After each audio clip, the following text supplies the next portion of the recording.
சமூகம் சார்ந்த பிரச்சனையே தான். எல்லா இடத்துலயும் இந்த பிரச்சனை இருக்குதான் செய்யுது.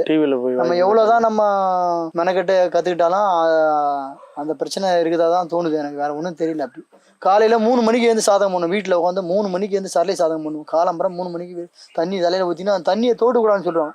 தலையில தண்ணி ஊற்றமா அதை தோட்டக்கூடாதுன்னு சொல்லுவோம். ஏன்னா தோட்டமா இருந்தாதான் குளிரும். மார்கழி மாசத்துல குளிரும் தான் கமகம். சரளி பாடும்போது